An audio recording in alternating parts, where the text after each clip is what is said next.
The most delicious recipes of 2020. Yep, it's year-end wrap-up time, so grab a mug of your favorite beverage and join me for today's nutrition coffee chat.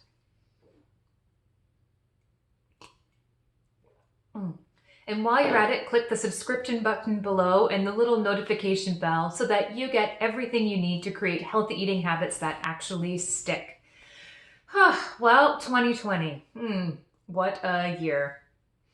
I think that's enough said about that. We're all popping in here to YouTube to, have a little distraction from what the heck is going on in 2020. So I'm not going to chat about that. But, I'm an optimist. And so I've got to say, there has been a little bit of a silver lining for 2020. And that is that I have had a fantastic review of cookbooks this year. Oh my goodness, every cookbook this year has been great. Yeah, so thank you to the authors of all those cookbooks. You've been, a little source of light and a little source of something positive in a very tough year. So if you'd like to, find a full list of the cookbooks that I've reviewed, I've got a link to my webpage in the description box below, or check out all of the reviews here on YouTube in this cookbook review playlist. But I've got the full stack of recipes.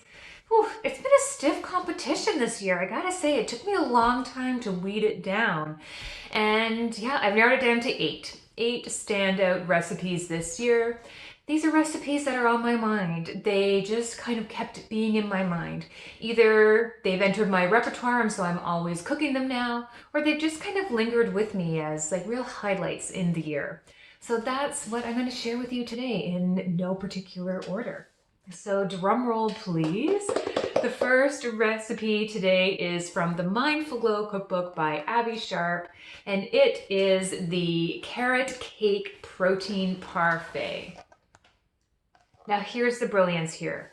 There is no cake. It's a healthy recipe, super filling with lots of protein for a breakfast or for a snack. I think she's got it in the snack section. I would definitely have it as a great breakfast idea, but it has all that flavor profile that you're looking for from carrot cake. If you're a carrot cake lover, you know what I'm talking about. But in a healthy, like parfait type of breakfast idea. Yes, please, winner, absolutely, all the time. This is a great recipe. So thank you, Abby Sharp, Mindful Glow cookbook, strong recommendation. Number two recipes from She Glows Every Day. Let me tell you, I was cooking this cookbook for reviewing for you during the worst of the COVID, when it was March and it was panicky and we were getting news every single day of advanced shutdowns and everything, and things were bad. This cookbook provided some light and some real high points during that tough time. So a couple of recipes made it through here. Endurance crackers. These are delicious, kind of a cracker alternative made purely of seeds. Yum, yum, yum, yum. Great for, quick breakfast idea or snacks. Love them. Or, an aside to, now that it's wintertime, to some soup, a bowl of soup. And then the second standout recipe was mac and peas. Now, this is a vegan cookbook. You probably know She Glows Every Day, Angela Liddon, very famous vegan blogger and cookbook author here. And so this is made not with cheese, but with her all-purpose cheese sauce, which is based on cashews, and the color comes from carrots. It is a recipe that takes a little bit more to do because you first need to make the cheese sauce and then make the pasta dish. But this recipe, it, saved my life. I mean, okay, didn't save my life, but when all the yucky stuff was going down in March, we wanted some comfort food. At least I wanted some comfort food, and this provided all that comfort that I wanted, but with the healthfulness of cashews and veggies, in a creamy pasta. So thank you for this recipe. Definitely a highlight of the year. One of the most delicious recipes of 2020. Moving into the next one. Buck Naked Kitchen by Kristen Buck. I was a big fan of this cookbook. It was summertime. Things were, opening up a little bit again. And this recipe, dill pickle curried tuna salad. I made it over and over again this summer. There's something about tuna salad that I love in the summer. I think growing up, my mom would make just a plain one in the summer. And so now when it's hot out and you don't really want to cook, it's totally what I crave. For the kiddos, I make it into a sandwich for them. For myself, I do it more on a bed of greens like she's showing in the photo here. But this recipe, super simple, but it just kicked my tuna salad up a whole bunch of notches. As it describes, right? There's dill pickles in there, there's curry powder in there, there's some golden raisins to provide a bit of that kind of sweet, salty, multiple flavor kind of layers, all within, like a 5-minute recipe for a cool lunchtime idea. Loved this recipe. Thank you so much, Kristen Buck, Buck Naked Kitchen. That was delicious. Definitely hit my top. Now, before I go on, I just thought about it. I am planning my 2021 cookbook review list, and I would love your input. So what cookbooks would you like to see me review in 2021? Please include that, share that in the comment section below. I'm currently creating my order for my local bookstore, and so I'd love to know what cookbooks you're curious about, because hey, it's looking like we're going to be doing a lot of cooking from home in 2021. At least for the first part. So what are you curious about? Okay, moving along. Dinner Uncomplicated. This was the cookbook that I just finished cooking from, just doing my review also this month, and I'll include a link to that review here. But yeah, one of the recipes from this cookbook slipped on into my 2020 year end, and that was the braised leek dish. Again, I'm a huge fan of vegetables. If you've been following me for a while, you know I am pro eating tons of veggies. And so it's rare that I find a recipe for making vegetables in a brand new way. And I love leeks. We grow them locally on the island here, but usually they're a background player in my recipes that I use them for. And so this recipe, I loved it. And it's leeks in the foreground. It is just leeks, but I loved it. My sweetheart loved it. The kiddos loved it. I mean, hey, a recipe that has kiddos loving leeks, yeah, that's got to go in the top recipes of 2020 year-end review. So Dinner Uncomplicated, fellow Canadian Claire Tansey. It's an excellent cookbook for you. Yeah, it's an excellent cookbook. I'll just leave her there. Okay, I don't know what else I was going to say. Moving on to the next recipe, Nothing Fancy by Alison Roman. This cookbook, oh my gosh, I loved it. Loved it. So many recipes that I was a big fan of in here. And yeah, but the one that made it to the top list, again, was similar vein to the last one. When a cookbook teaches me a recipe for making making veggies in a brand new way, it's going to win my heart over. And so The Greatest Creamed Greens, Nothing Fancy, Alison Roman. I have tried creamed greens in the past, and I was always just like, oh, why are you drowning this yummy vegetable in all this stuff? But she hits it just right with this recipe. It still celebrates the greens, but it has a little bit of tanginess from a creme fraiche and some lusciousness from the cream, and enough brightness from some garlic in there that it was a good balance, and it won me over to the concept of creamed greens. So thank you for that one. And then the last cookbook, absolute favorite cookbook. If I was going to say, splurge on one cookbook this whole year, Ottolenghi's Simple.